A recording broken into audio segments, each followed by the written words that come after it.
Thank you once again to our amazing sponsors for their support. Their commitment to truth has amplified our voice.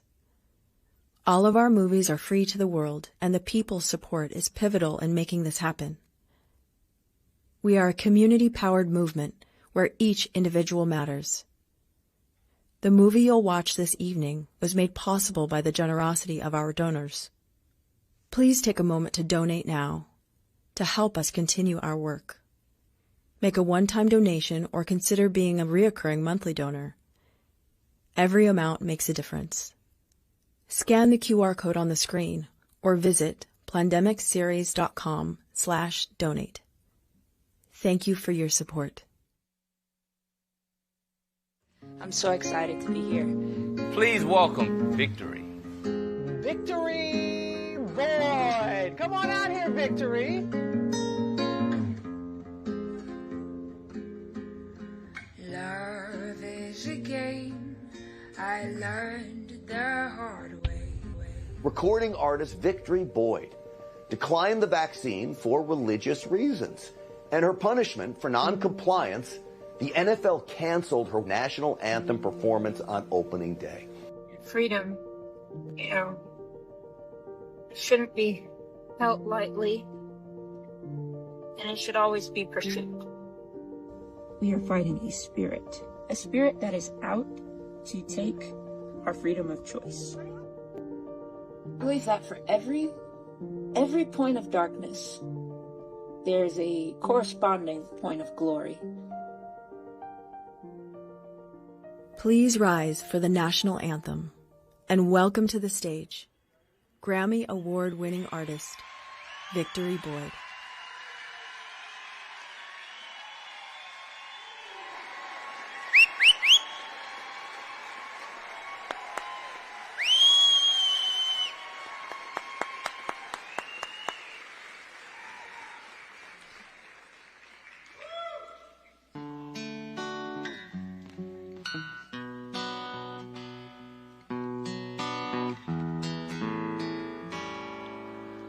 Oh, say, can you see by the dawn's early light what so proudly we hailed at the twilight's last gleaming,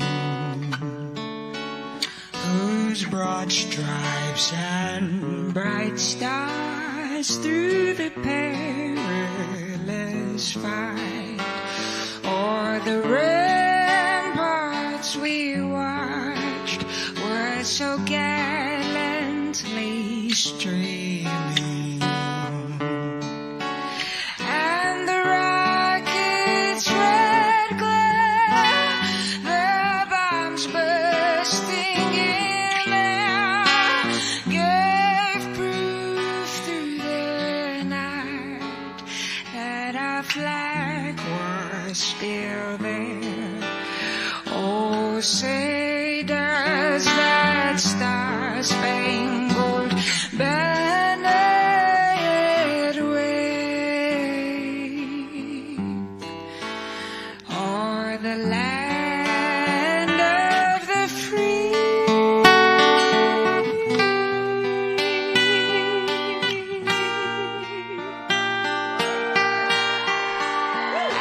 And the home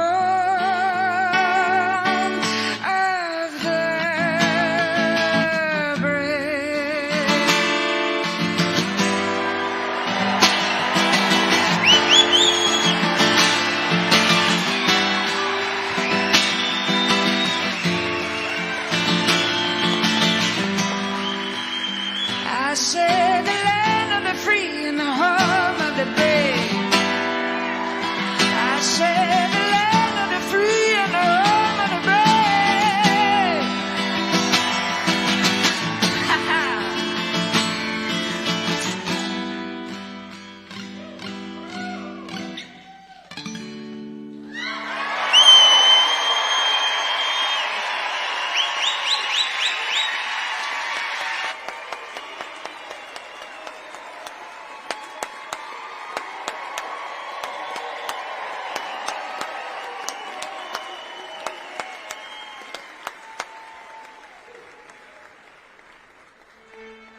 political party you identify with, you are welcome here.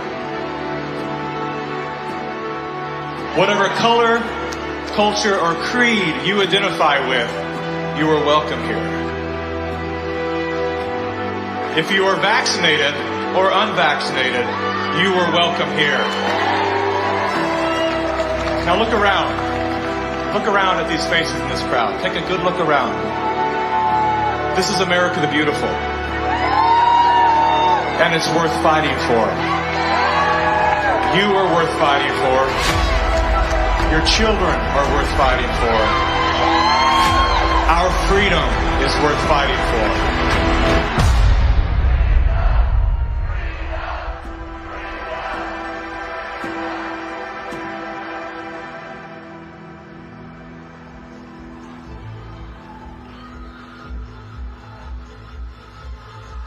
My name is Mickey Willis. I'm a father, a husband, and an investigative filmmaker. I was raised in California by a single mom who did her best to care for 4 children on her own. As a child of the welfare state, I witnessed firsthand what happens to the psyche and spirit of those who become dependent on government assistance. Had my mother known the difference between a hand up and a handout, she may have avoided the trap that kept us living on the edge of poverty, like so many people are today. Living in fear of losing her welfare assistance, Mom remained single and lonely until the day she passed, at 58 years young. Her life was cut short by a combination of toxic cancer treatments and grief. Just 34 days before she passed, her first son, my brother, was killed by a drug called AZT. Hundreds of thousands of innocent people died as a result of that prescribed poison. The pusher of AZT was none other than Dr. Anthony Fauci. The reason that only one drug has been made available, AZT, because it's the only drug that has been shown to be safe and effective. Well, it's certainly nice to know that the future looks brighter. 30 years later, there he was again. Same script, same actors, same performance. These are safe and effective products. Knowing what that man had done in the 80s and 90s, I couldn't believe he was still in a position of such power.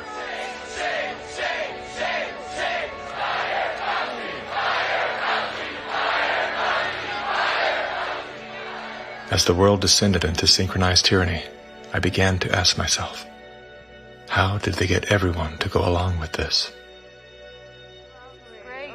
Oh, it feels so good. I know. Obsessed with finding the answer, I began studying every moment in recorded history where masses of people devolved into a state of self-destruction. Down that rabbit hole was where I discovered the work of G. Edward Griffin. Gentlemen, again let me say welcome to our home. Since the 1960s, Mr. Griffin has been warning the world of the communist plot to overtake America. Yes, I know, communism. Mr. Gorbachev, tear down this wall. That thing we've all been told fell with the Berlin Wall. How do you measure such an astonishing moment in history? It was Napoleon who said, "History is a lie agreed upon." Ironically, there's no evidence that Napoleon ever said that. As we're about to discover together, much of our history has been rewritten to serve an agenda that up until recently was invisible to the average person. Average, like this guy. Everyone's talking about the necessity for change right now, particularly here in the U.S. Over the past few months, as a filmmaker, I've had the honor of documenting the political revolution. That was me in 2016, the year of my political awakening. Come on board the political revolution. I was touring with the Bernie Sanders campaign, creating media to help his grassroots movement grow. At that time, I knew very little about socialism and even less about democratic socialism. As it turned out, I wasn't the only one. So my Bernie bros, how do we redistribute wealth through taxation without expanding the powers of the federal government? Bernie Sanders!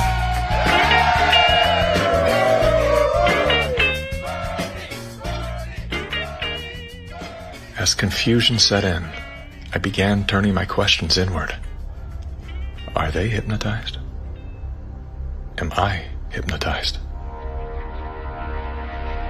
That question, that one simple question, activated some strange sort of faith healing. Suddenly, I could see. How did I not see this before? There were so many red flags. The only solution is communist revolution. The only solution is communist revolution. The only solution is communist revolution. That's right, we need communism. That's what we need.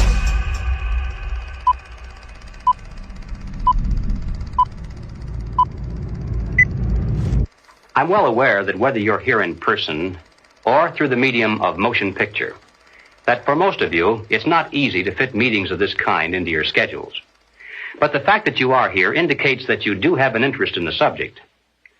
So in order not to waste any of your time, let's dispense with the usual preliminaries and get right down to the business at hand. We're going to examine in quite a bit of detail the communist theory and practice of revolution, particularly as applied to the United States. Now, this will not be something dreamed up out of thin air.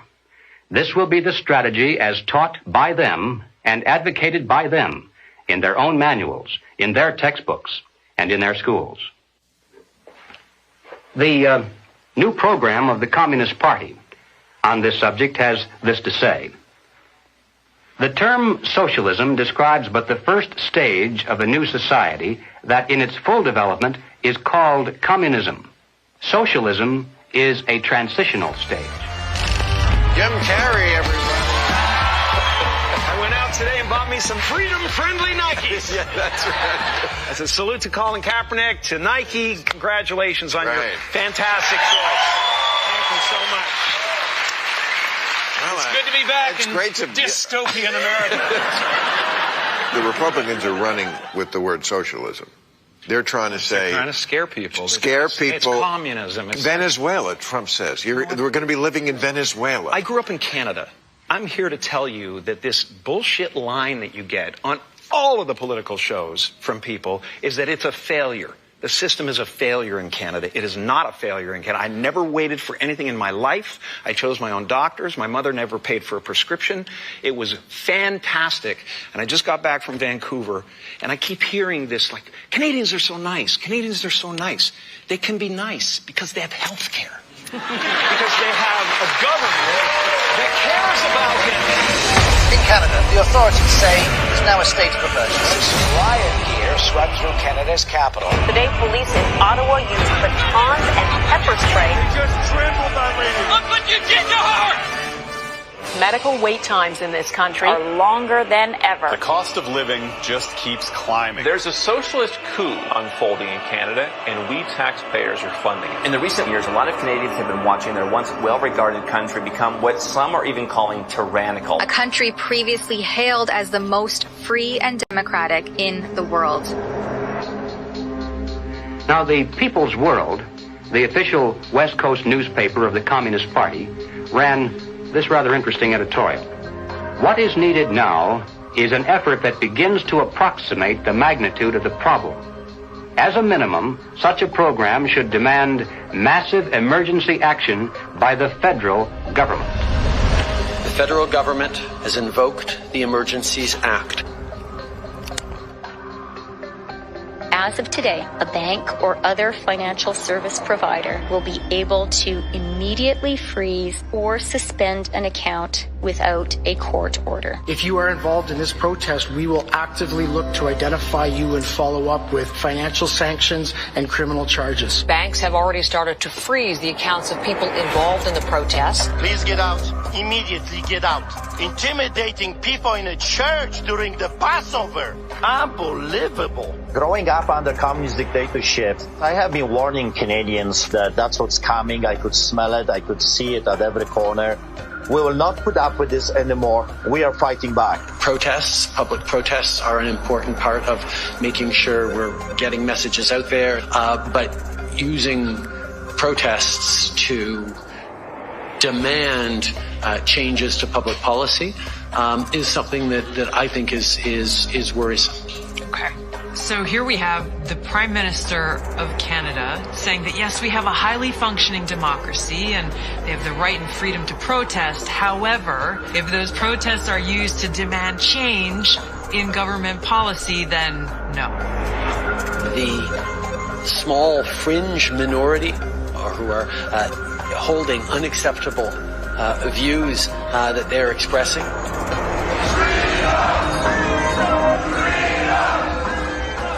Do not represent the views of Canadians who know that following the science and stepping up to protect each other is the best way to continue to ensure our freedoms, our rights, our values as a country.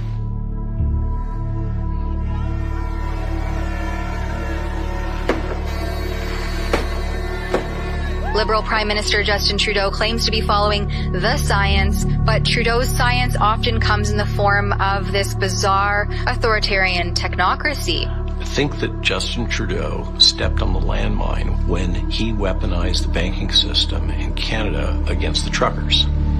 Those peaceful trucker protests, their most violent act was honking their horns. And in retaliation, they had their access to their bank accounts, and anybody that supported them in any way had their access to bank accounts eliminated. And at that moment in time, we all came to realize what was really going down. Even with Sun TV watching for any slip, he was asked which country he most admired and referred to China. The level of admiration I actually have for China,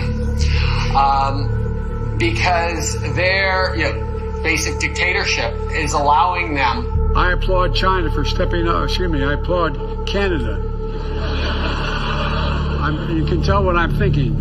A prime minister who openly admires the Chinese basic dictatorship, who tramples on fundamental rights by persecuting and criminalizing his own citizens as terrorists just because they dared to stand up to his perverted concept of democracy, should not be allowed to speak in this house at all. Mr. Trudeau, please spare us your presence. Thank you.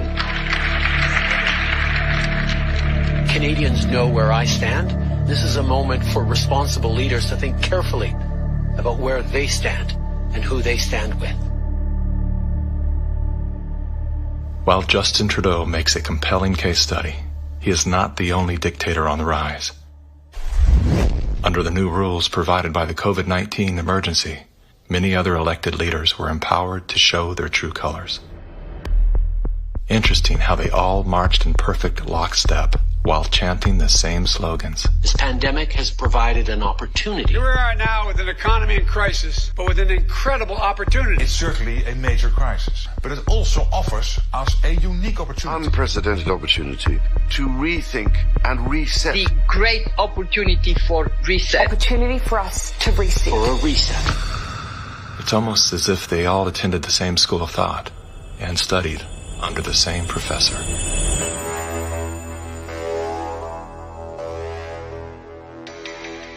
Some people would say this revolution is characterized by the fight of robots against human beings. And we will win this fight. Professor Klaus Schwab was born in 1938 in Ravensburg, Germany, where Nazi crimes against humanity were committed. His father, Eugene Wilhelm Schwab, was the managing director of Escher Weiss Ravensburg, a company that used slave labor to manufacture weapons of war for the Third Reich. While Klaus's father was at the helm, the Nazi Party awarded Escher Weiss Ravensburg the title of National Socialist Model Company.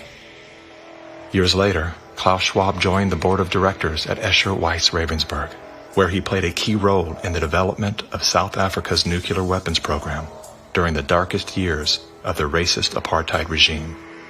Today, Klaus Schwab is the founder and executive chairman of the World Economic Forum. If you'd like to meet the people who are supposed to repair the state of the world, or give a piece of your mind to the bankers who helped get us into this mess, we can tell you where to find a lot of them.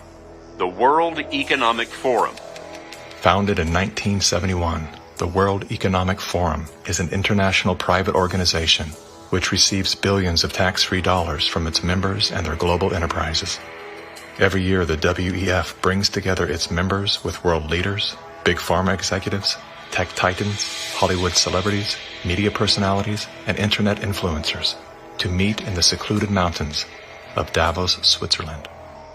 It is a tiny town folded into the Swiss Alps, a village where you could bump into Bill Clinton, Bill Gates, the head of Google, and the Queen of Jordan, all in one place.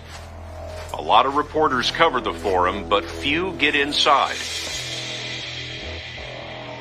It turns out there are two Davoses, one you see and one you don't. After hours, there are hundreds of private parties where deals are done. People who can't be seen together in public can meet here. Your Royal Highnesses, Excellencies, distinguished heads of state and government, the future is built by us, by a powerful community as you here in this room. Klaus Schwab, the founder of the WEF, is particularly upfront and even proud of his ability to shape and influence world politics. I created the community of global shapers as a means, as a force to shape our common future. And of course, their Global Young Leaders program is a grooming ground so that when they ultimately infiltrate cabinets, we penetrate the cabinets. They will likely tend to govern a certain way. Nobody will be safe if not everybody is vaccinated. The names and the countries he mentioned ended up being some of the most dystopian and authoritative during this pandemic. Names like Ms. Merkel, Vladimir Putin, and so on. Other names?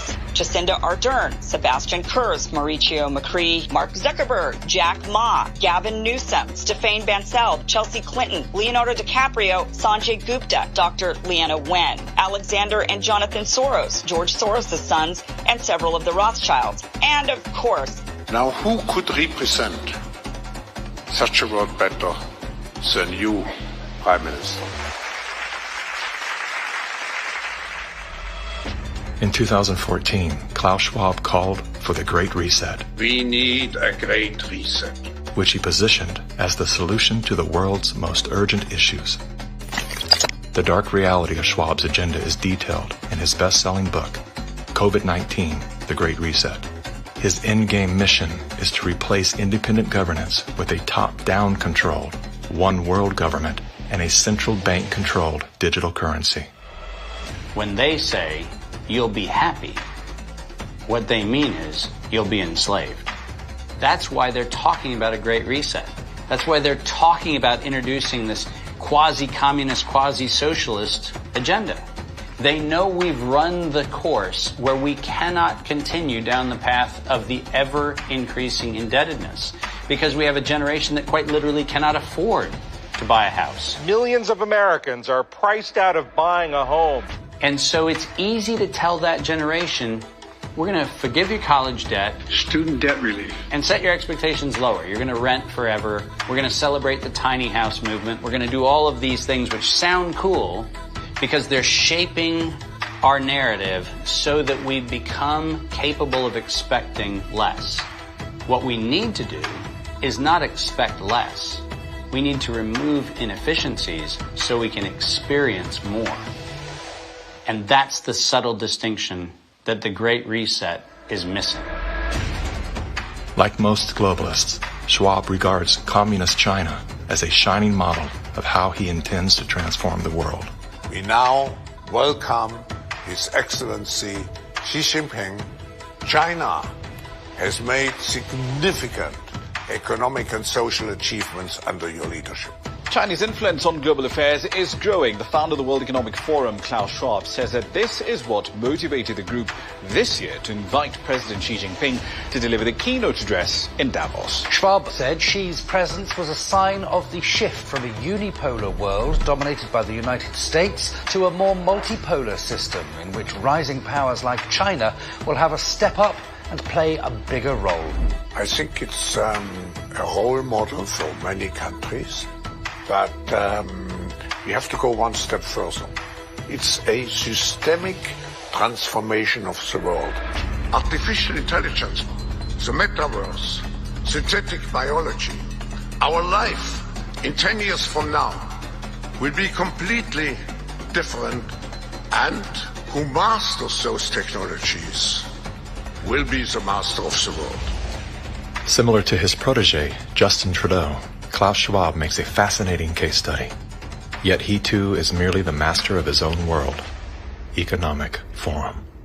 Science is replacing evolution by natural selection with evolution by intelligent design. Not the intelligent design of some god above the clouds, but our intelligent design and the intelligent design of our clouds. The IBM cloud, the Microsoft cloud, these are the new driving forces of evolution. Today, we have the technology to hack human beings on a massive scale. And by this I mean that if you have enough data and you have enough computing power, you can understand people better than they understand themselves. And then you can manipulate them in ways which were previously impossible. You know, the whole idea that humans have this soul or spirit and they have free will, that's over. Now, how exactly will the future masters of the planet look like? This will be decided by the people who own the data. Foreign powers can collect, store, and exploit biometric information from COVID tests. U.S. intelligence officials tell CBS News that China is trying to collect Americans' DNA in hopes of controlling the future of healthcare. China's test kits are a tool to help China compile genetic data. The Chinese aren't the only ones exploring this technology. The U.S. is working on it as well. The White House is ramping up its COVID response, announcing Americans can once again get free COVID test kits as concerns are growing over a rare... Data is the most important asset in the world. Those who control the data control the future not just of humanity, but the future of life itself. Everywhere she goes, Ouyang Haoyu is followed. What she buys, how she behaves, is tracked and scored to show how responsible and trustworthy she is. It's called the social credit system. A person's reputation is scored on a scale of 350 to 950. It's big data meets Big Brother, expanding how the government monitors, understands, and ultimately controls its 1.4 billion citizens. A good score brings benefits, but people with low scores lose rights. The cinema names and shames people considered untrustworthy, plastering their details, even their addresses, across big screens. And information collectors are paid to report on their neighbors. The Supreme Court has created a blacklist for so-called bad citizens. Among them is this journalist who got a little too close to uncovering corruption among high-profile party members. He was blacklisted. He only realized when he tried to buy a train ticket. Once you're blacklisted, you can no longer get a bank loan, start a business, buy an apartment, or even send your children to a private school. By using the mechanism of social credit, we'll be able to establish a blacklist of people. These punishments will serve as a whip to rebuild moral values. And few here are willing to criticize it, something that may pose a risk itself for a bad score and the life that comes with it. It may seem scary, but it's just like that here. We're used to it, and anyway, we don't have a choice. China wants obedient citizens. Criticism or resistance among the population is virtually non-existent. This woman's door was kicked in by police when she refused to go to quarantine. Now these videos show rows of metal containers which are being used to house COVID-19 patients. Some of them have complained that very little food is left for them in the freezing metal boxes. Chinese government officials now installing fences in Shanghai, blocking people from leaving their homes. For some, Shanghai feels like the world's largest prison.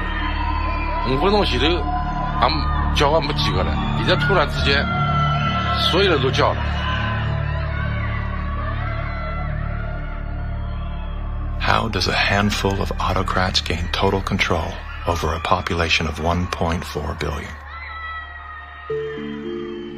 I have 2 master degrees, one in clinical psychology, one in statistics. And at the beginning of the crisis, I started to study the statistics a little bit. The initial mathematical models and the initial statistics all had dramatically overrated the dangerousness of the virus.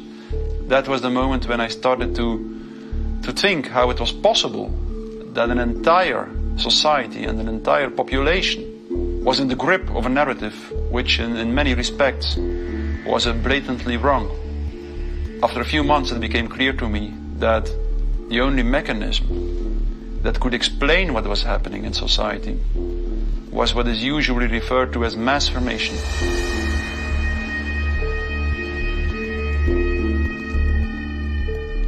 Mass formation is identical to hypnosis. And this term refers to a specific kind of group formation, which has very special characteristic effects at the level of individual mental functioning. And one of these effects is that an individual that is in the grip of mass formation typically lose every capacity to take a critical distance from what they believe in, from what the group believes in.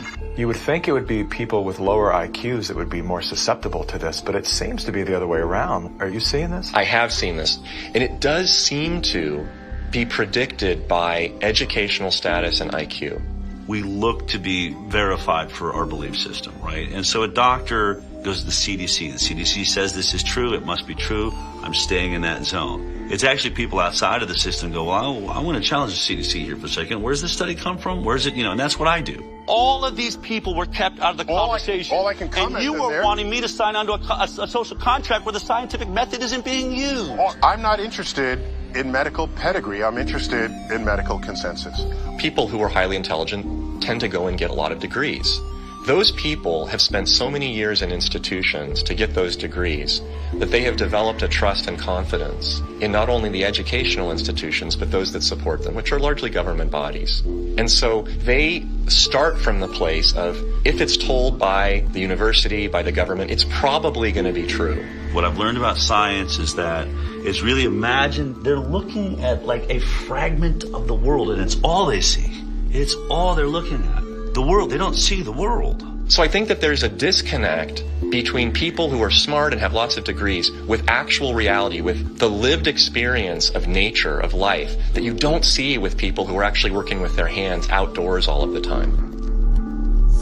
A mass formation typically emerges in a society when very specific conditions are met. First and for all, the most central condition is a major part of the population needs to feel lonely.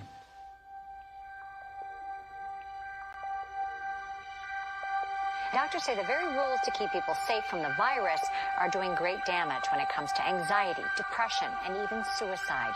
And now everyone is suffering, but children are particularly at risk. The real pandemic here is the psychological warfare that's being waged on every single human being. See, if you take a human being and you put them in a chronic fear state, and you couple that with human isolation, what happens is they psychologically decompensate and live in such emotional pain that they will gravitate in an irrational way to anything that you promise them will alleviate that pain. Once people feel disconnected from their environment, they will typically start to experience a lack of meaning-making in life. And under these conditions, if a narrative is distributed through the mass media, indicating an object of anxiety, and a strategy to deal with this object of anxiety, they suddenly, connect to one small object of fear, for instance the coronavirus, and afterwards people don't feel lonely anymore. They feel connected again. Let me hear it if you've had the Pfizer vaccine. Let me hear it from Moderna, AstraZeneca. Let's hear it from the anti-vaxxers.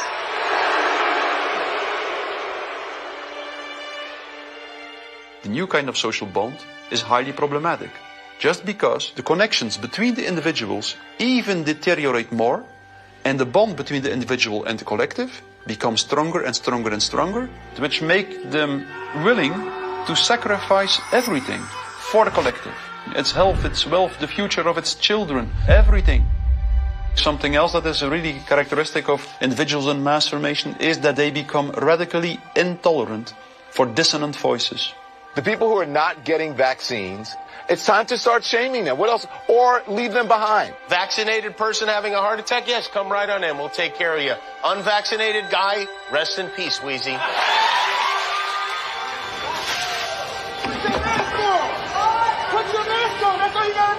have to stop coddling the morons who will not get the shot. Get away from me, Put it please. on. Does it bother anybody else that she doesn't have to wear a mask that we all do? When are we going to stop putting up with the idiots in this country? You're a schmuck for not wearing a mask. And just say it's mandatory to get vaccinated. Screw your freedom. People who do not go along with the masses are stigmatized, and in the end, the masses are inclined to destroy the people who do not go along with them. And they do so as if it is an ethical duty to do so. Getting good people to do bad things, harmful things, while thinking they're good things, it's a dangerous place to be because it looks great. You feel great while you're being used. They will sacrifice themselves, and they see it as a virtue because it demonstrates their complete obedience to the cult, to the group, to perform ritualistic behavior which causes them harm. One of the most clear illustrations of this was when the leaders of the Communist Party in the Soviet Union were sentenced to death, often tortured to death. They did not object. They said things like, if this helps the Communist Party, it's my pleasure to do it. That's something that was observed in all major examples of mass formation in history.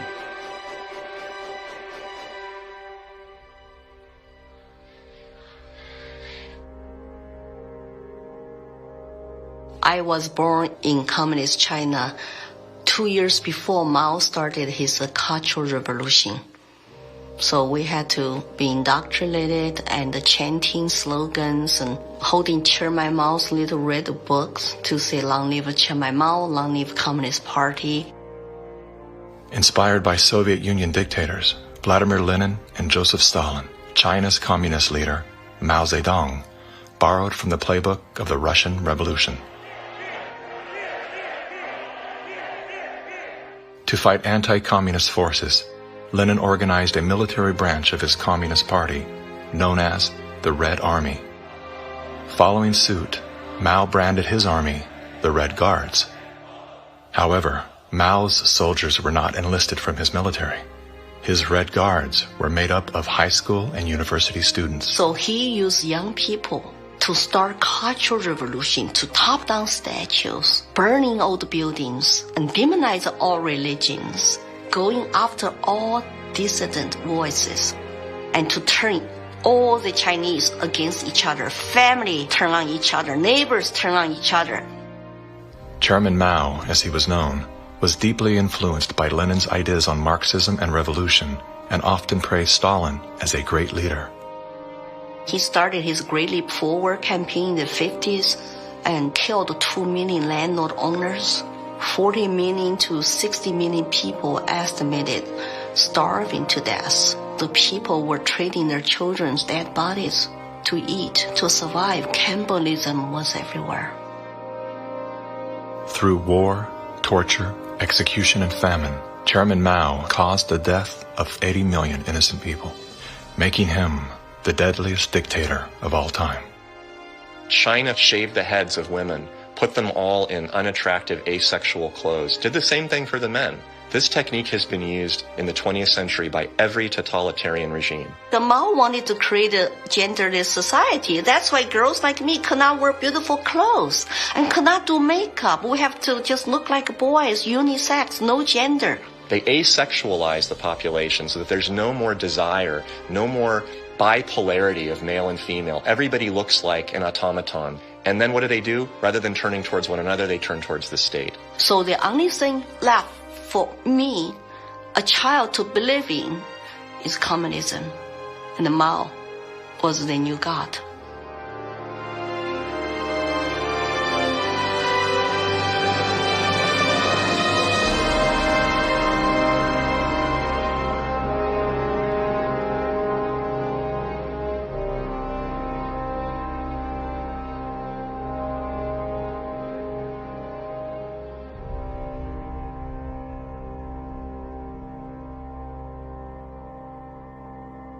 Now, in China, the government is not only cracking down on Muslims, but on other religions as well, as it pushes to assert communist ideology. Here's something else that is banned in China: Falun Gong, a religious movement that emphasizes on spiritual enlightenment and cultivation of virtue. 5,000-year-old Chinese civilization were founded on faith. Communist regime is atheist. So any philosophies which encourage people to believe God, believe good things, it's something they don't like. I decided to escape China after serious persecution I have experienced. Under this pretext of COVID-19 coronavirus, the Chinese Communist Party has intensified its persecution. We were arrested several times and detained in various detention and brainwashing centers. Over the past few years, a vast network of camps has been built across Xinjiang. A series of classified bulletins show how easy it is to be singled out by the Chinese government for education and training. The U.S. Defense Department says as many as 3 million are being forcibly detained in re-education and forced labor camps. China calls them thought transformation camps built to prevent extremism from spreading, but reports indicate they're more like prisons. When I was detained in detention center, I was handcuffed and hung over a radiator pipe with my toes barely touching the ground. And I was hung over there for 3 days. The CCP guards brought 4 male detainees into my cell and began one of the worst experiences of torture. And on the brink of death, I realized I could do nothing but turn to my belief. So I prayed to be saved. Moments later, one of the 4 male detainees suddenly fainted on the floor, which interrupted the torture.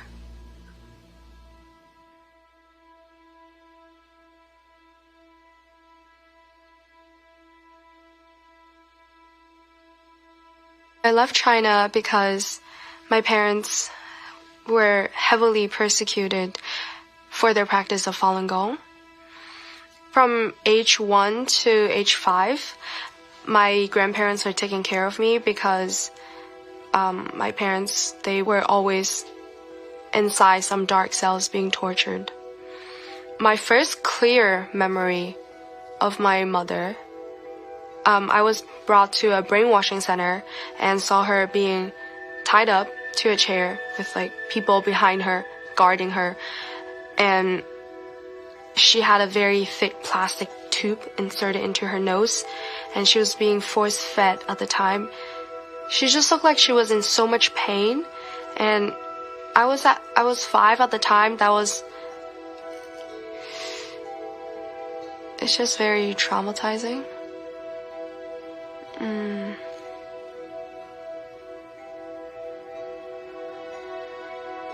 My school principal actually came to me several times and told me not to be a part of my parents and to report any activity that my parents would do.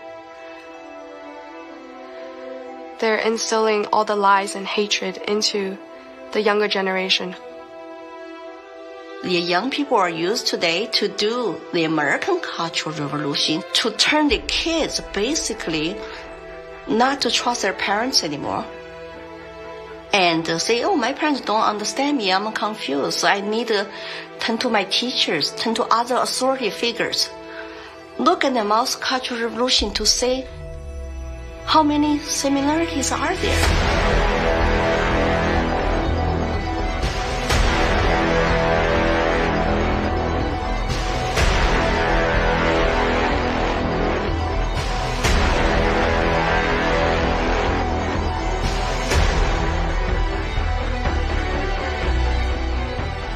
Communism will win. That's not a joke. That will happen. You are happy with what was happening in the USSR between 1917... We make a critique of it. That's what we're Maoists. We make a critique of it in order to improve socialism the next time it comes around and throws people like your ass into a labor camp. Yesterday, I asked ChatGPT, are there any similarities between today's woke revolution and Chairman Mao's Cultural Revolution of the 1960s? And it wrote back, how long do you have? We recognize that government is absolutely necessary for an orderly society. But following the dictum that government, like fire, is both beneficial and dangerous, we believe in the concept of limited government. And we believe that the constitutional republic created by our founding fathers is the best form of limited government that has yet been devised by man. A republic is a limited democracy. It's a form of government based upon the principle of limited majority rule. Limited so that the minority, even a minority of one, can be protected against the whims and passions of the majority. Now, democracy is a form of government based upon the principle of majority rule.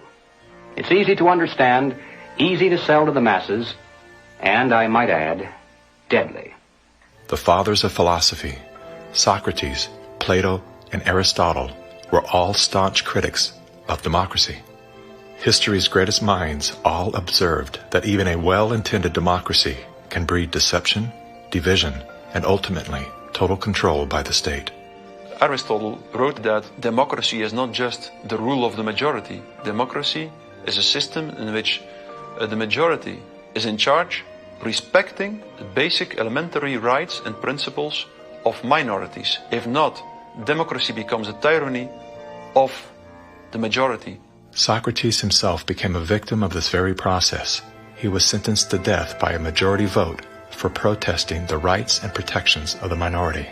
This country was founded on the principle that the individual is sovereign over the institution of government. And it's about a philosophy of governance that says that you are a free individual, or a philosophy of governance that says you're serf and you're subject. We have inalienable rights just by virtue of being human. And so their primary responsibility as the government is to protect those rights. These aren't rules to govern me, they're rules to govern the government. Like what you are and are not allowed to do to me. We are constitutional republic with representative democracy, so people do vote, but we have a separation of powers. So if you majority vote to eat you for lunch, the Supreme Court can say, no, you cannot. And how do you protect the minority from the majority? You write down a set of rules on a piece of paper. You say, this we can do, that we cannot. At the top of the paper, you write the word Constitution. And then everyone agrees to follow the rules no matter what the temptation. And when you're finished, you've created a constitutional republic. It was Thomas Jefferson who said, "The republic is the only form of government which is not eternally at open or secret war with the rights of mankind." Now, we hear a lot of talk today about right-wingers, left-wingers, extremists, and moderates. The political spectrum concept, if it has any meaning at all, is a measurement scale showing all the variations in government.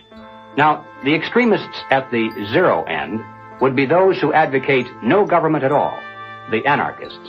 The extremists at the other end would be those who advocate total government. And who are they? Well, the communists, of course. But also the Nazis, the fascists. No matter what they may call themselves, if they advocate total government control over the people, they are all, by definition, totalitarians. The debate is not between conservatives and liberals. It goes back in history long before those words were ever invented. The opposing points of view properly are identified as individualism versus collectivism. The individualist believes that the rights of the individual must not be obliterated by the desires of the collective or the group. The collectivist, on the other hand, believes that the group is more important than the single person within it, and that the individual must be sacrificed if necessary for the greater good of the greater number. The individualists believe that every man has a personal and direct responsibility to provide first for himself, next for his family, and then for those outside his family who may be in need. The collectivist, on the other hand, declares that the individual is not personally responsible for charity, for raising his own children, providing for his aging parents, or even providing for himself, for that matter. This is a group function of the state, of government itself. Everything we talk about, socialism, communism, globalism, and Nazism, guess what? It's all collective society. Collectivism on an international level is essentially known as globalism, which is often promoted as a framework for unity and sustainability. Under the guise of philanthropy, the leaders of the globalist movement leverage every possible crisis to advance their plan to replace national sovereignty with a one-world government. We are confronted with so many crises simultaneously. What does it need to master the future?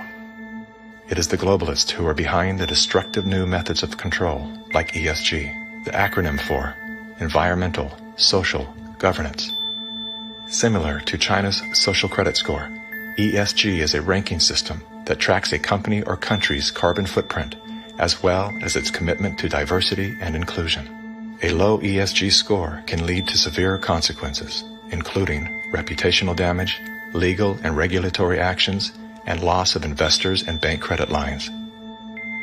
Within the last decade, numerous nations and thousands of major brands have been coerced to adapt to the ESG program, and today, many of them are paying the price. In 2018, the World Economic Forum published an article on its website entitled, "How We Will Make Sri Lanka Rich by 2025. That article was removed once it became known that food prices in Sri Lanka had nearly doubled and that millions of their citizens were facing starvation. Now, what caused this? Farmers protested and asked the government to work with them on slowly improving farming practices to be more environmentally friendly rather than implementing harsh bans. But the government was more interested in maintaining a high ESG score with its creditors like BlackRock. As a result, food production dropped drastically, with farmers expecting crop losses of 85%. The country had to begin spending money on importing food when it was previously self-sufficient. Sri Lanka is a cautionary tale. What's happening there could be a foreshadowing of what's in store for us if we don't take heed and learn some lessons. The Dutch government was one of the first to sign on to the ESG system. Dutch farmers pleaded that the rush to adapt to extreme new regulations would result in the destruction of the country's food supply.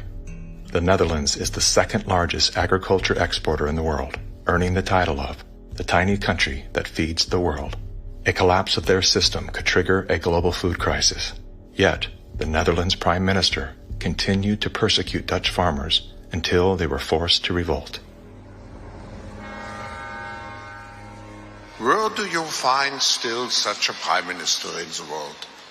You find it in the Netherlands, and it's Mark Rutte. And remember, too, the Netherlands is the pilot program of the World Food Hubs, and the World Economic Forum has assigned to the Netherlands what they call this Global Secretariat, using, ironically, a communist term for it. Klaus Schwab's golden pin-up boy, Prime Minister Mark Rutte, is busy fulfilling the agenda of the World Economic Forum's Great Reset by turfing farmers off their own land. Perhaps the most important lesson I've learned in my years as Prime Minister of one of the world's most outward-looking trading countries is that national interests are often best served by international cooperation. Schwab has sold this idea because they're up against the wall. Okay, you have all these governments that are basically broke. So what will happen is if they defaulted, then all the people who have lost their pensions, they've counted on it, and they're going to be storming their palaces with pitchforks. Schwab has sold the idea that, well, we go towards Marxism and you can still retain power. None of these net zero climate schemes work without massively disrupting or even destroying the lives of the little people. If you think about what created wealthy people wealthy throughout the many years of our human history, was the ownership of land. And you have governments right now that are looking to take ownership of real estate, and it's happening everywhere. And you have this movement of individuals kind of going like, hey, like people should never profit off of real estate. And unfortunately, that ideology is what the government is using to take control. If we look at data from 2001 to 2015, there is a slow and steady trend towards more corporations owning single-family homes, apartments, office spaces, and less individuals actually owning real estate. Blackstone Group actually recently raised a record of $50 billion to take homes from American families. During the pandemic, when all people were ordered to lock down indoors, why did governments around the world make exceptions for mass protests? We've all heard the term fire sale. In this case, it's not a metaphor. When a community is damaged by protests, the value of local properties plummet. Investors then gobble up the devalued real estate for pennies on the dollar. In many cases, the leaders of the decimated communities receive kickbacks for allowing this transfer of wealth. Big companies and investment firms swooping in and buying up some of the only affordable homes in your neighborhood. The more you have individuals not own their own home, the more you have individuals not financially independent, creates more dependence on big financial corporations that profit off of mass people. So we are going towards a world where the people are owning nothing. I always say, like, if we don't own anything, well, who does? Bill Gates, business magnate, software developer, philanthropist, nation's largest farmland owner. Gates owns nearly 270,000. It's a reinstitution of Marxism where, communism owned all the property. In his Communist Manifesto, Karl Marx wrote, "The theory of communism may be summed up in a single sentence: abolition of private property." Karl Marx was a German philosopher and social theorist who lived in the 1800s. He is the co-author of the Communist Manifesto, which has been referred to as the Bible of Communism. His theories of class conflict and dialectical materialism were instrumental in shaping socialist and communist movements worldwide. Joseph Stalin, Vladimir Lenin, Leon Trotsky, Mao Zedong, Che Guevara, Fidel Castro, Kim Jong-un, Hugo Chavez, Nicolas Maduro, and many other communist revolutionaries have cited Marxism as the foundation of their political ideologies. Marx rejected all concepts of God, as well as the traditional family. According to members of his own family, Marx was emotionally, verbally, and physically abusive. His wife, Jenny, was plagued by depression, which was compounded by Karl's adulterous impulses and his inability to provide for his children. Despite his privileged upbringing and formal education, Karl Marx was often unwilling to work and instead relied on the financial support of friends and family.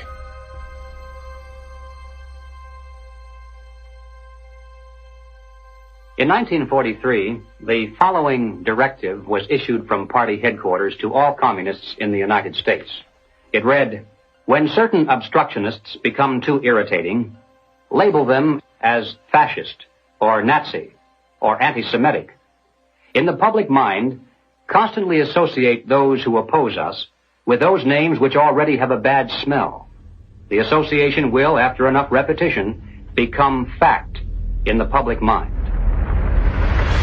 The founding fathers were racist, misogynist, fascist political party, radicals on the far right, anti-Semitic, xenophobic, transphobic, Uncle Tom's white supremacist, domestic terrorist, neo-Nazi organizer, Nazis. You are an anti-vaxxer. Anti-vaxxers. Racist. Name calling is their number one bullying tactic, and they apply it unremittingly to anyone who questions their dogma or says something they find unacceptable or offensive. As early as 1928, the communists declared that the racial differences among our people constituted the weakest and most vulnerable point in our social fabric. By constantly probing and straining at this one spot, they calculated that eventually the cloth could be torn apart and that Americans could be divided, weakened, and perhaps even set against each other in open combat. They said in no unmistakable terms that the Negro people, because of their social status and their predominant working class composition, offered greater revolutionary possibilities than any other cross-section of the population. How do we get out of this mess? Revolution, nothing less. Revolution, nothing less. Revolution, nothing less. Revolution, nothing less. Revolution, nothing less. The communists call not only for extensive chaos within the cities. The plan is for raging fires from one city to the next. The average American, they say, soft and decadent, when he sees billows of black smoke rising from one horizon to the other, when at night the only light he has to see by is the flickering red from flames leaping into the sky, he'll become paralyzed with fear and panic and do nothing to interfere with the guerrilla bands as they strike at the community's power centers. To justify violence, they have to be able to claim that they're liberating people. And if people are to be liberated, then it's necessary to go through the motions, at least, of pretending that they have a right to form a nation of their own. The Communist Party called for their liberation, to break away from the United States and to set up their own nation within our borders. Activists now control a barricaded area. It's been called an autonomous zone. They want it to be free of capitalism, state authority, and police. To take the United States, all of the United States, it'll be necessary, they say, to involve white people as well as black, and in general, to escalate the revolution in America from race war to class war. Feed the rich and feed the poor. This is class war. Now, when they talk about pressure from above, they mean using their people and their influence within the very government marked for takeover to bring forward official recommendations for legislation. The recommendations, of course, are offered supposedly as solutions to national problems, but when passed into law, their only real effect is to vastly increase the power of government and to move the country that much closer toward the ultimate goal. The pressure from below, then, involves using their influence over the various mass membership organizations of the country to create the appearance of great popular support for these recommendations. Of course, the members of those organizations must never suspect that they're being used to promote the communist program. Now, the silent majority, the average person, is caught right in the middle. He looks above and sees highly respected spokesmen for government calling for socialist legislation. He looks below and sees mobs of demonstrators shouting for the same thing.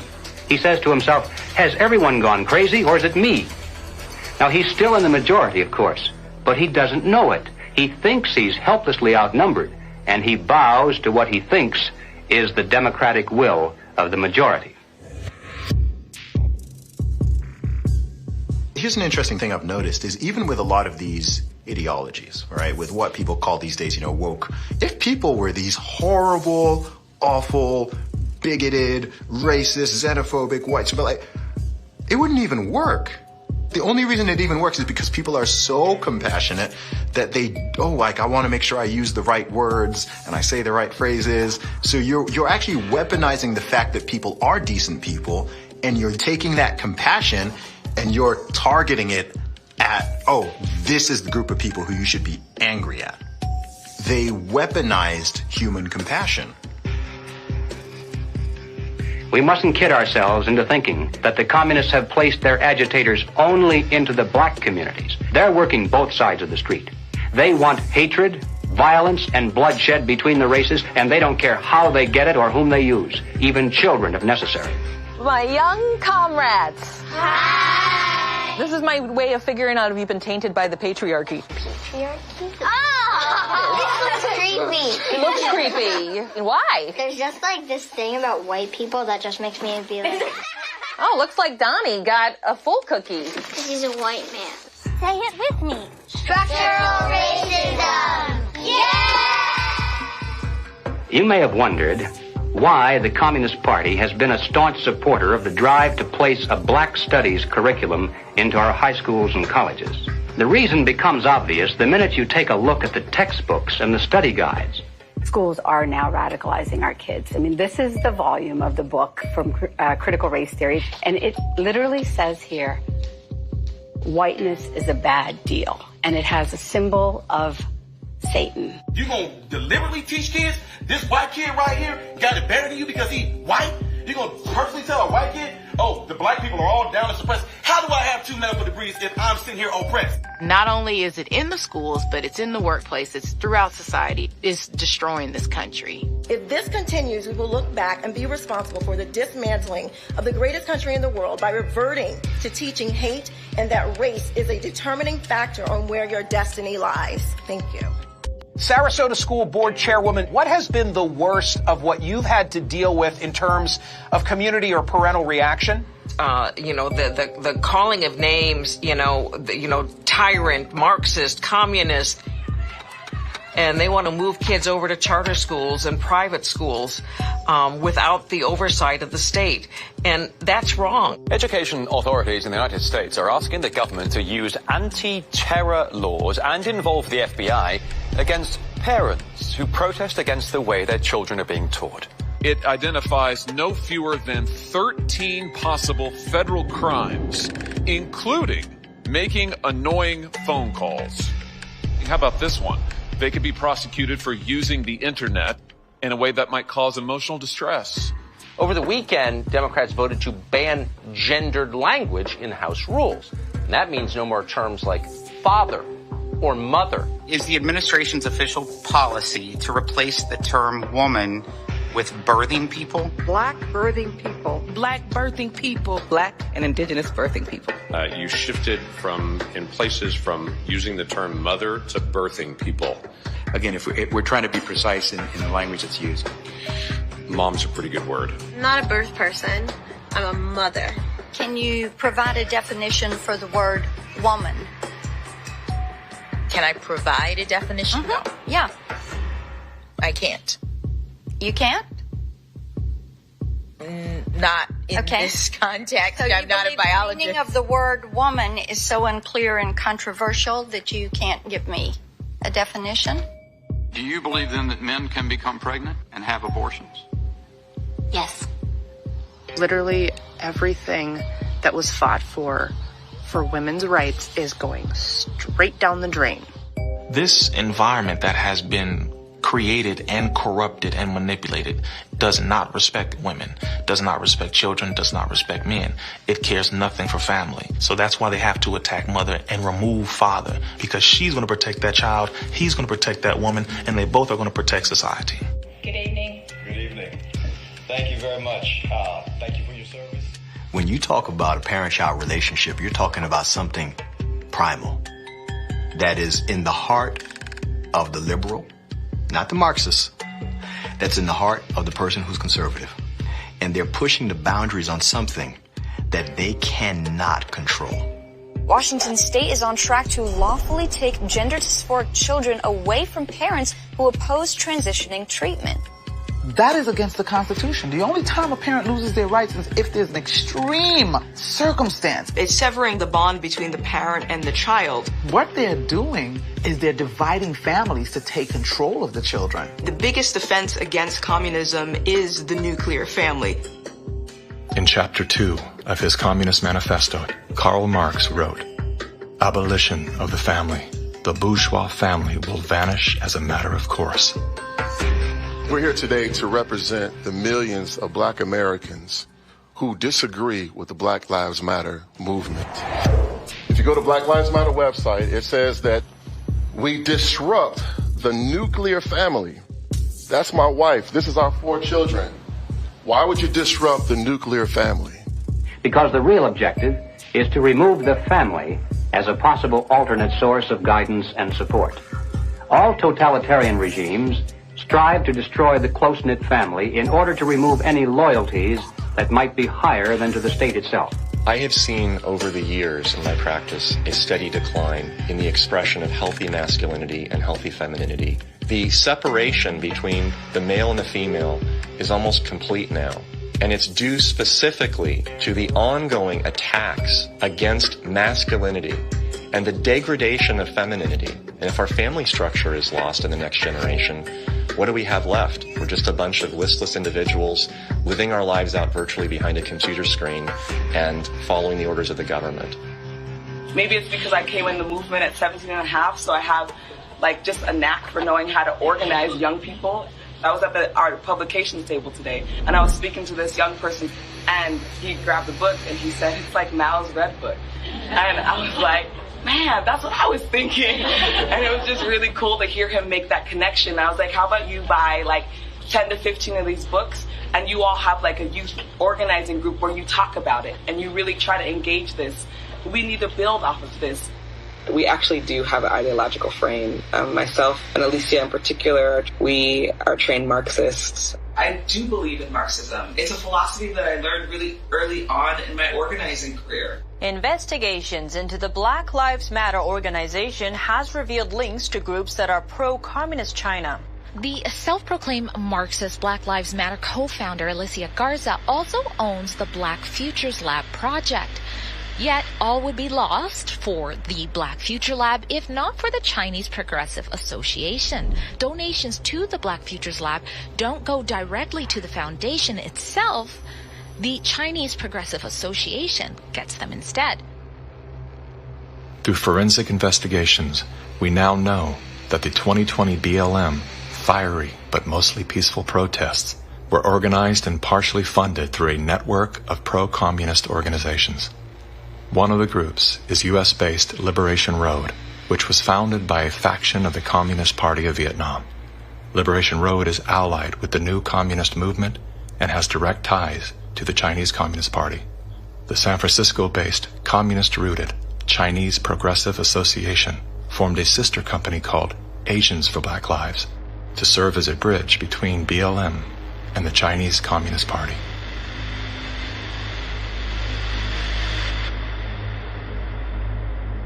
I spent a lot of time with President Xi. He's deadly earnest about becoming the most significant, consequential nation in the world.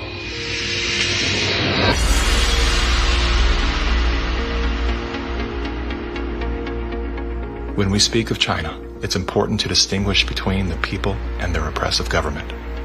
And while the Communist Party of China is undoubtedly America's greatest foreign adversary, it's crucial to recognize that the most urgent threat to the future of the United States resides within its own borders. We're so used to thinking in terms of the old-fashioned concepts of warfare, we fail to realize that the favorite weapons of communist conquest are instead propaganda. Do you know who the greatest propagator of disinformation in the history of the world is? The U.S. government. The slanted view of history. History has been written to tell us a certain story. The 1619 Project is trying to reframe that story. What these people are doing is subverting young black minds to think that the Revolutionary War was fought in order to preserve slavery. And it's based on something that simply isn't true. The tactics of internal subversion. I thought that America was racist. I thought it was patriarchal. I thought our capitalist society was just a means of exploiting people.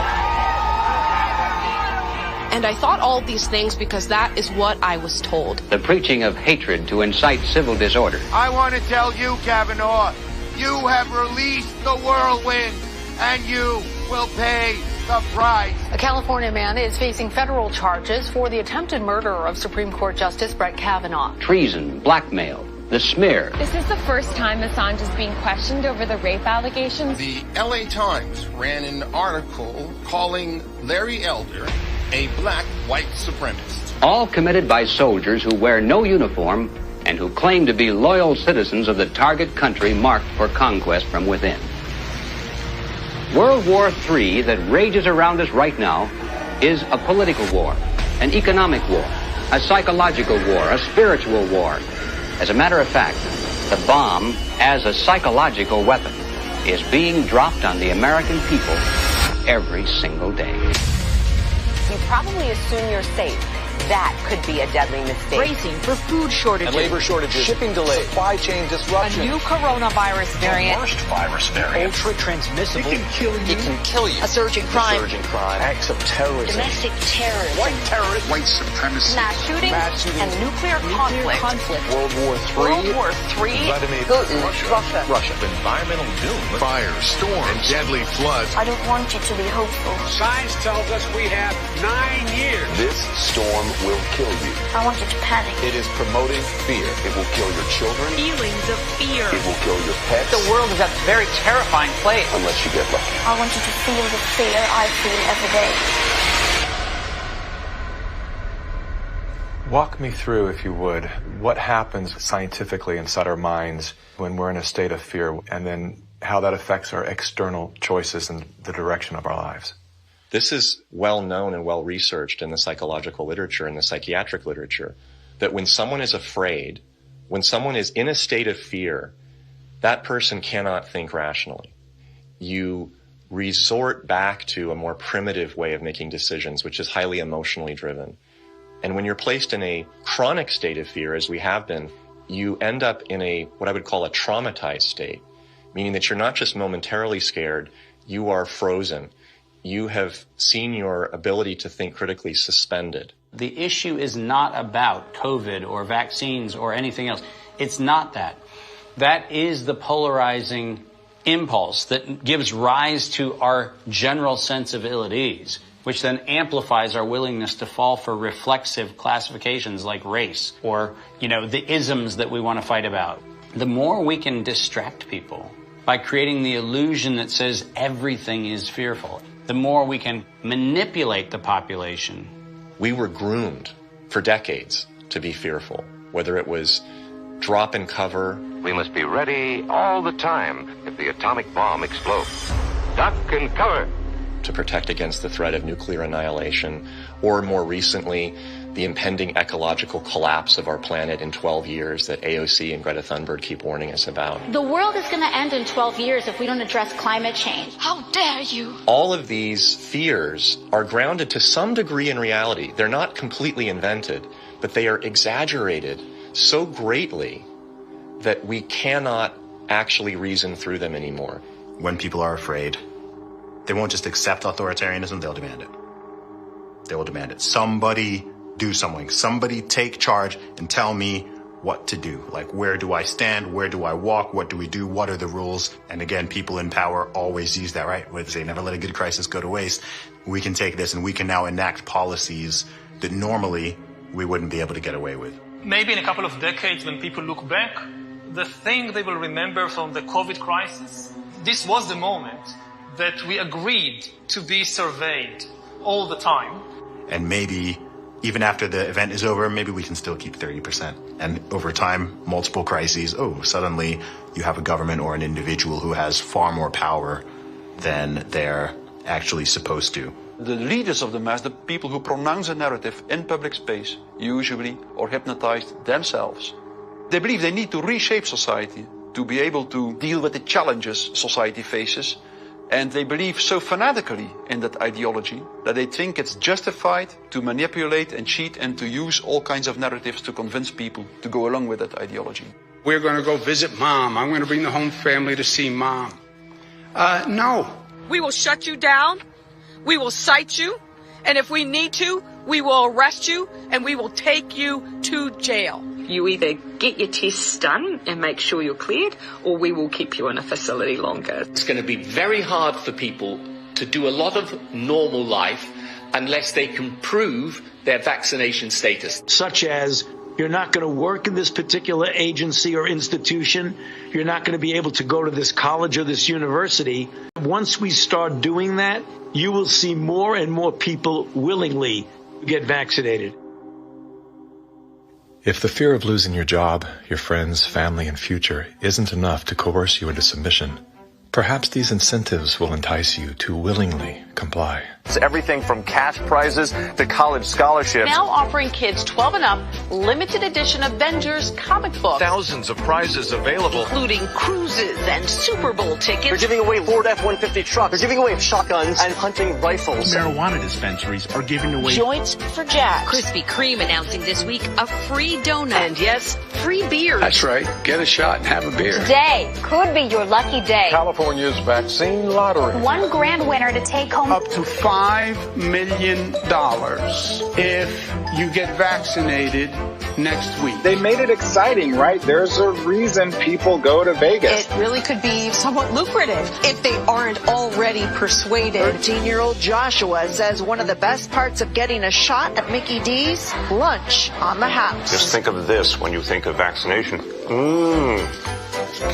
Vaccination. If you need luck with love, dating apps are offering incentives too. Vienna Brothel is providing COVID-19 vaccinations and giving those who take up the offer a 30-minute session with a, quote, lady of their choice. We have finally found the one thing that makes us all more attractive, a vaccination. To love one another, as Jesus said, get vaccinated, get boosted. Do you think that it's being posed as politics, but it's behaving like a religion? Because it's acting like a religion. Yeah. It's dogmatic. It's absolute. It's, if you do not believe in it, you are condemned to hell. Maybe this is a new religion. God did answer our prayers. He made the smartest men and women, the scientists, the doctors, the researchers. He made them come up with a vaccine. That is from God to us. And we must say, thank you, God. Thank you.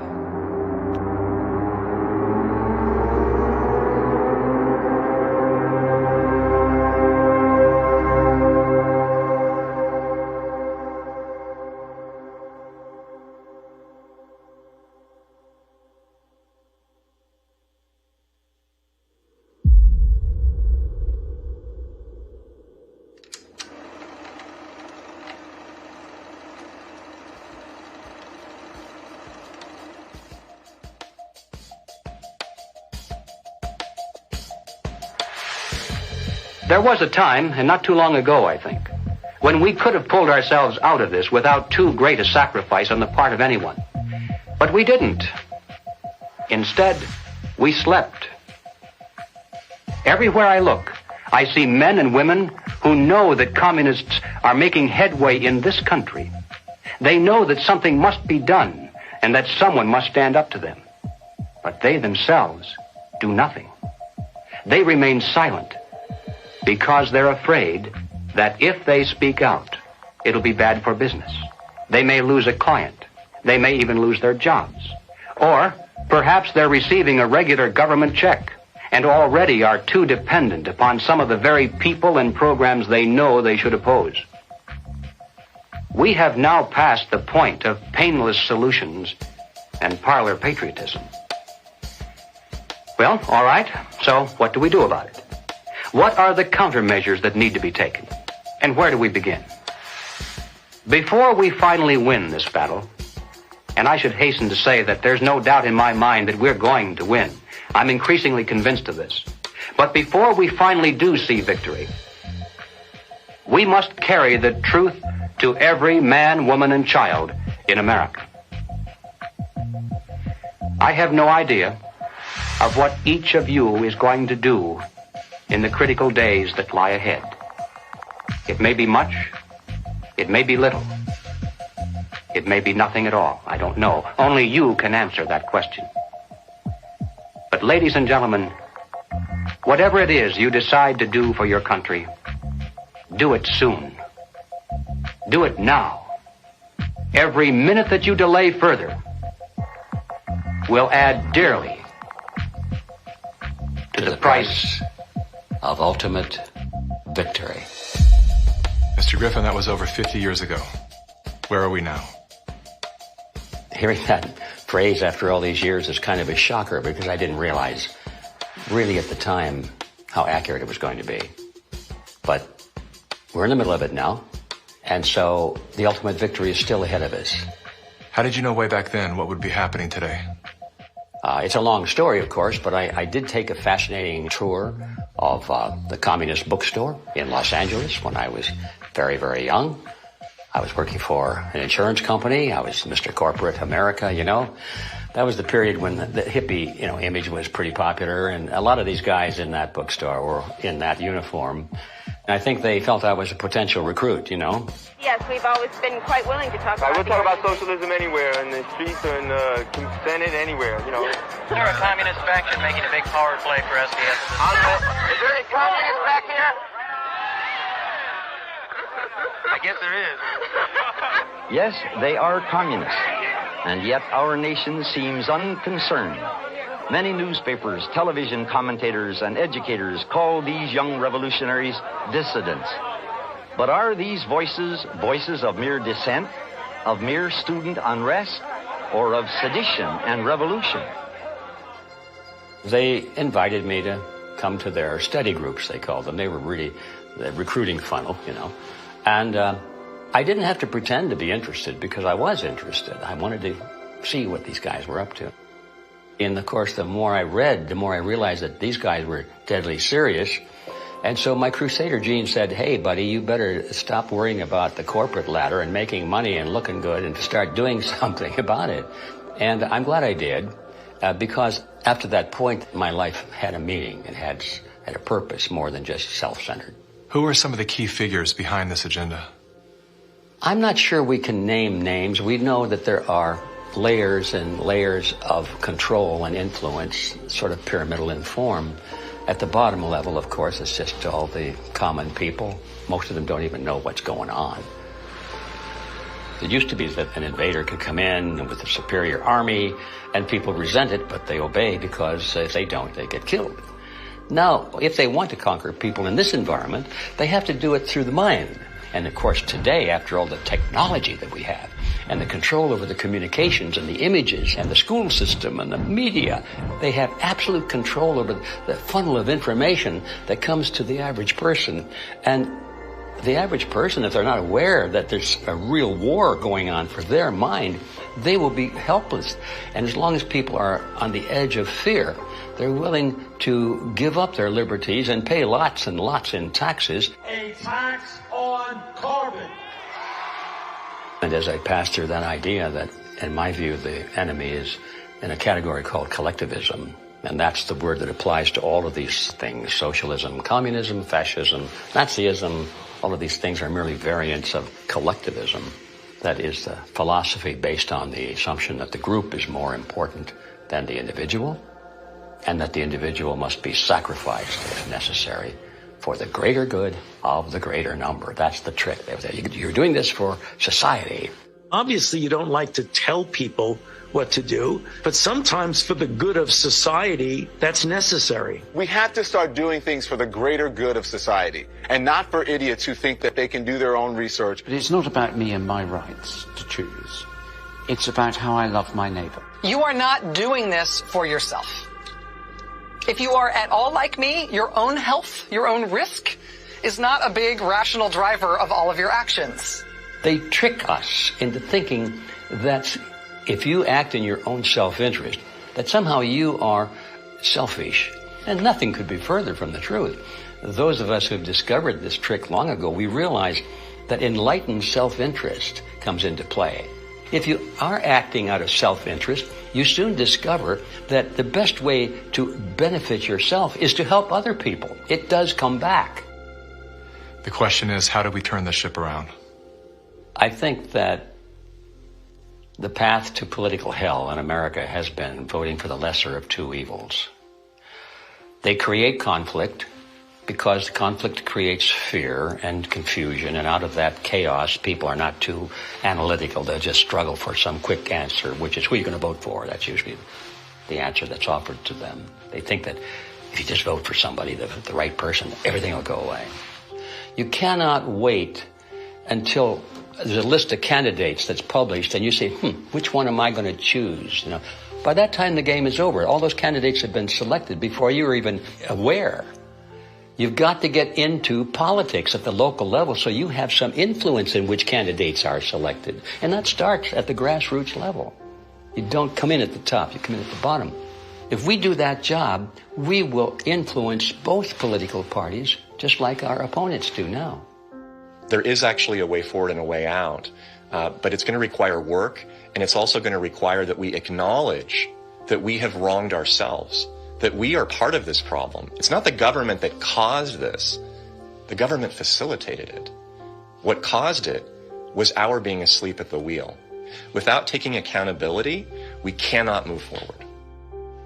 The masses of humanity have been slapped awake in a very short period of time.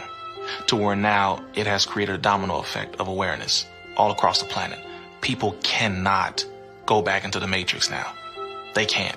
A lot of people are trying to, and they can't. We have the right as citizens in this country to abolish government and create a new one. And that is the authority that has been given to us. It is written in our documents, the Declaration of Independence, the Constitution of the United States, the Declaration of Human Rights. We have indelible rights, and the basis of those rights are our freedoms. And if we don't have that, we don't have life. And so we have to awaken, we have to arise, we have to fight. The natural rights of every individual is life, liberty, and property, and establishing a country on a premise that had never been established before, that the individual is sovereign because their rights are endowed to them by a sovereign God. This which has happened can only be described as divine, which is why we're the nation. Our ideology, our way of life is always under this relentless attack that we have defeated over and over again, and we will defeat it this time. We're all fighting with each other, and the way that we combat that is doing the opposite of what these war overlords want us to do, which is fight with each other. We should be learning how to forgive and inviting other people to the table even if we disagree with them, and extending grace to one another even if we know that they've done something that we totally disagree with, because that's how we ultimately are going to heal as a nation, is understanding that we all come from different walks of life and we all live here together, and let's start talking. The only real problem that's existed in the world is division. It's that people are not getting in rooms, willing to speak with one another, see each other's hearts, and get to know, hey, what do you believe? What do I believe? And is there a way we can actually work together to solve these problems? And I'm willing to bet that most of the Gen Zers would say yes. That's what we do right now. And that's why I'm glad we're the age that we are, because we can be leaders of that conversation. When I started to realize, like, wow, freedom's a polarizing concept for some reason. Thought this was America. Is this America? It is? Okay. World's different than I thought. So my fear was, I could lose everything. I could lose my audience. I could lose my business. But I knew, especially having a son come into the world, I am imprinting something on his beautiful, innocent, fragile psyche and heart. I'm imprinting the man that I am, or I'm imprinting a hollow shell of the man that I refuse to be. And I knew in that moment, I'm willing to risk losing everything to do that. I would rather pick up cans on the side of the highway to feed my family than to live out of alignment with my truth and betray my son. Just say no. Rise up in a nonviolent way. They can't imprison everyone. They can't fire everyone. But they can fire individuals that are separated and don't work together and give in to the fear. And don't sacrifice your future for a few conveniences now in the present. You should sacrifice maybe the present conveniences so that you're going to have a future. The media has done a good job at stripping from us our ability to think on our own and for ourselves. If we can get back to that, I think that we can build a stronger America. In my opinion, the first step you have to take is you have to get out from under the control mechanisms.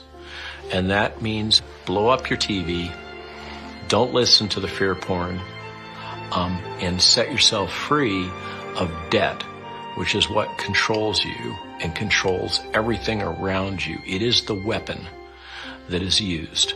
The most important thing is always that the dissonant voices continue to speak out, and, also extremely important, that they don't start to form a mass or a crowd themselves. Because that happens very easily as well. Happens very easily. Once a large-scale mass formation starts, the people who do not go along with them feel threatened, and they can start to form a mass themselves. So it's extremely important not to form a mass ourselves. That means to form a group, a coherent group, and that what unifies this group should in the first place be the fact that everybody who belongs to the group can have his own opinion and can speak in his own way. What matters most to you?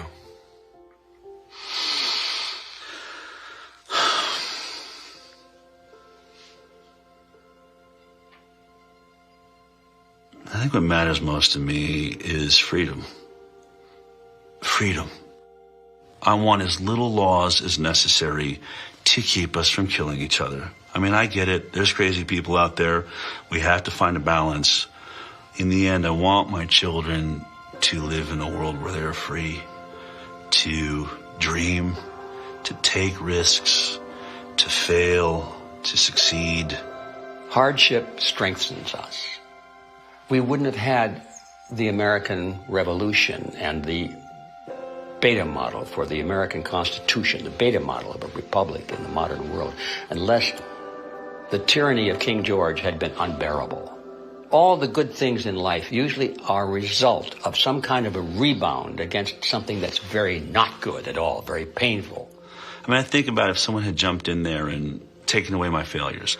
I can't do what I'm doing now if someone had kept me from really hurting, really learning lessons that were hard to learn so that I would never make that mistake again. In a philosophical sense, we should be thankful for this movement that's happening, in spite of the fact that it's tragedy and it's hurting people and all that. But without it, we might just go right along in that pot and be boiled in time. But now the frog is jumping out. And we have a chance coming up here now to create a new vision, and it's going to be great. It's a bit cynical, but it is in the end good news that mass formation and totalitarianism always destroys itself in a relatively short time span.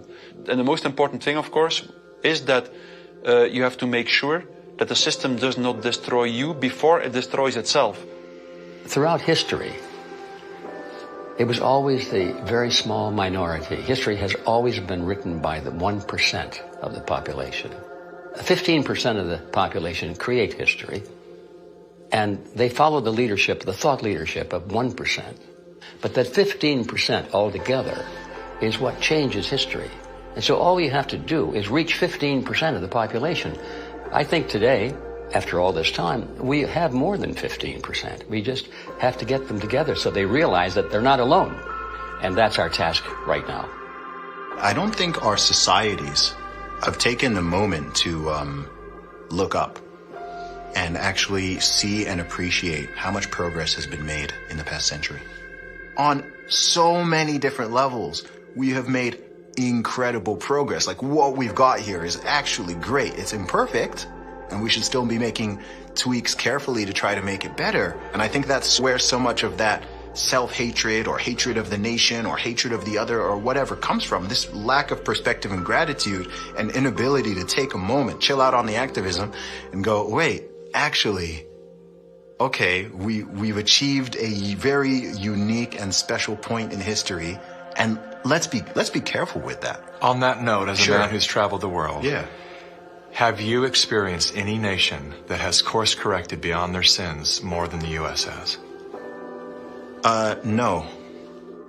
It's sad to see Americans who live in a free country, born as Americans, and do not recognize their privileges. You are born American, a free country. You never suffered a starvation. And you need to go to other countries to find out why all the immigrants, millions of them, want to come here. What is happening in our backyard today, I experienced as an 11-year-old. I remember vividly all the promises that a guy named Castro gave and how 99% of the people swallowed the pill. He was going to save Cuba. I remember how he promised to the farmers, to the Guajiros, that you're going to own the land. I remember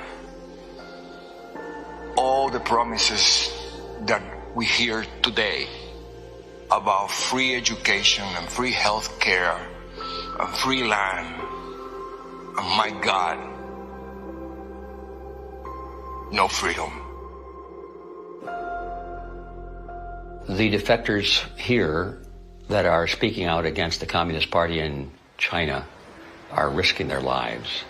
And Our government is not interested in listening to them or helping them in any way.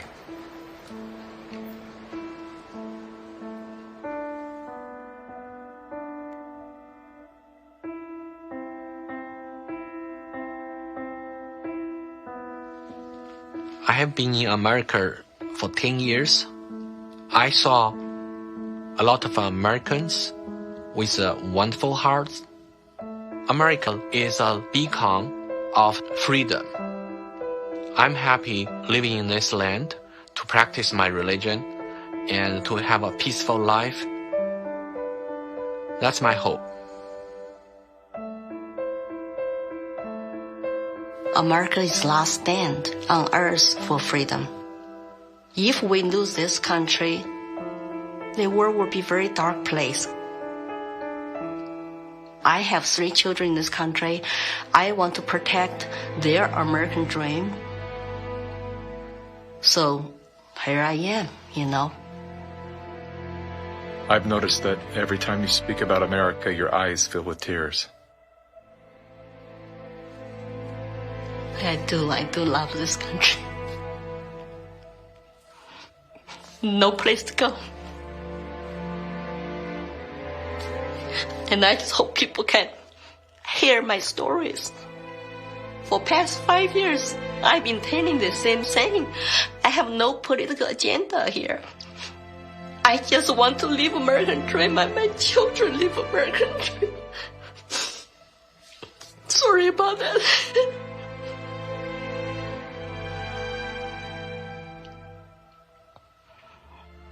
It's time to ask questions. It's time to wake up.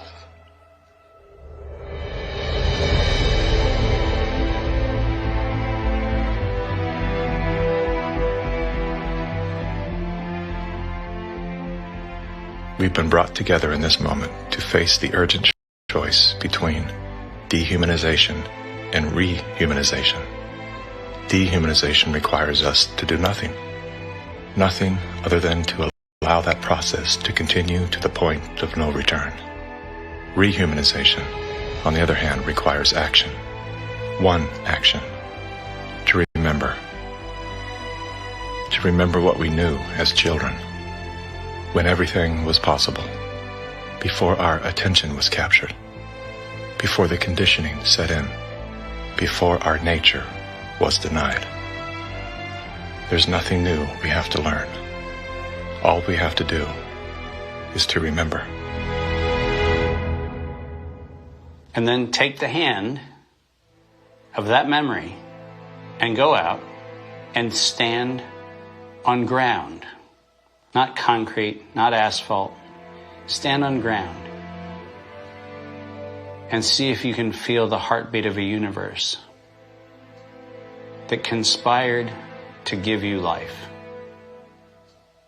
so that you once again can feel the joy of being completely human.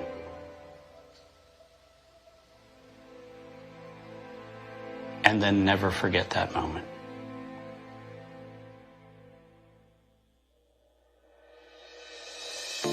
This is the moment for us to activate our innate ability to create solutions. That can only happen through the awareness of symbiosis, defined as a mutually beneficial relationship between different groups. All of life depends on relationships. Every living thing is in communication, from the stars to the planets, the earth, the plants, the elements, the insects, the animals, the humans, and every cell within us. Real change out there begins with real change inside. As Americans today, we are truly a privileged people in a privileged land. But with our blessings come responsibilities, and with responsibilities come risks. The challenge of our time is that we must accept both the responsibilities of our blessings and the risks involved in defending them for ourselves and for future generations. And we must do this without hesitation if we are to be worthy benefactors of that precious heritage of freedom passed on to us through the epic sacrifices of those who have gone before. Now, that is not flag waving, and it is not cliched patriotism. as a simple statement of the obligations of citizenship in this glorious land, our land, which with God's help we shall preserve.